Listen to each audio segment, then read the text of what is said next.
அஸ்ஸலாமு அலைக்கும் வரஹ்மத்துல்லாஹி வபரகாத்துஹு. இதோ இந்த வீடியோவிலே நாம் நடுவிலே பார்க்கக்கூடிய அந்த உயரமாக இருக்கக்கூடிய மலை ஜபலுன் நூர் என்று சொல்லக்கூடிய மலை.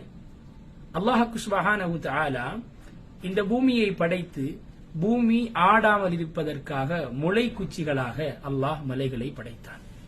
இதை போன்று பல மலைகள் இருக்கின்றது. லட்சக்கணக்கான மலைகளை அல்லாஹ் படைத்திருக்கிறான்.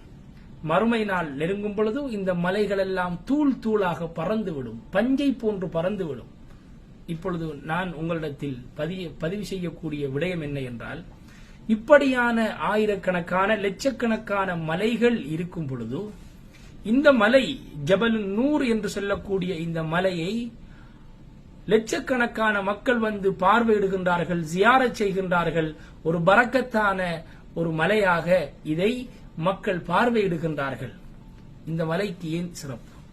இந்த மலையும் ஏனைய மலையை போன்று ஒரு சாதாரணமான ஒரு மலைதானே, ஒரு கற்பாறை தானே.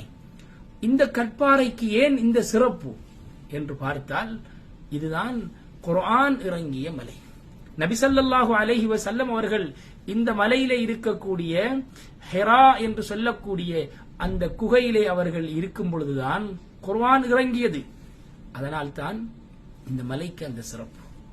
ஆகவே ஏனைய மலைகளுக்கு இல்லாத சிறப்பு இந்த மலைக்கு கிடைத்ததற்குரிய காரணம் குர்ஆன் இறங்கிய மலை என்பதனால் ஜபலுன் நூர் என்றதற்கு பெயர் இருக்கின்றது. அன்பானவர்களே, படிப்பினை என்ன தெரியுமா? நாம் இந்த குர்ஆனை எமது உள்ளத்திலே, எமது வாழ்க்கையிலே, எமது குடும்பத்திலே, எமது பிள்ளைகளிடத்திலே இந்த குர்ஆனை நாம் இறக்குவோமாக இருந்தால், இந்த குர்ஆனுடைய வாழ்க்கையை நாம் வாழ்வோமாக இருந்தால், அல்லாஹ் சுப்ஹானஹு தஆலா எம்மையும் பெருமதியானவர்களாக, எம்மையும் கண்ணியமானவர்களாக அல்லாஹ் மாற்றுவதற்கு காரணமாக இருக்கும். அதனால்தான் நபி ஸல்லல்லாஹு அலைஹி வஸல்லம் அவர்கள் இந்த ஹிரா குகையிலே இருக்கும் பொழுது அந்த குர்ஆன் இறங்கியது, அவர்கள் காபத்துல்லாவை நேரடியாக பார்த்து கொண்டிருந்தார்கள். இந்த ஹிரா குகையிலே இருந்துதான் நபி ஸல்லல்லாஹு அலைஹி வஸல்லம் அவர்கள் காபத்துல்லாவை பார்த்து இபாதத் செய்து கொண்டிருந்தார்கள். இந்த நேரம் அந்த குர்ஆன் இறங்கியது. அதனால் அந்த மலைக்கு பெரும் சிறப்பாக அல்லாஹ் சுப்ஹானஹு தஆலா கொடுத்திருக்கின்றார். ஆகவே நாமும் குர்ஆனை கற்று குர்ஆனின் படி வாழ்வதற்கு எல்லாம் வல்ல அல்லாஹ் எம் அனைவர்களுக்கும் கிருபை செய்வானாக.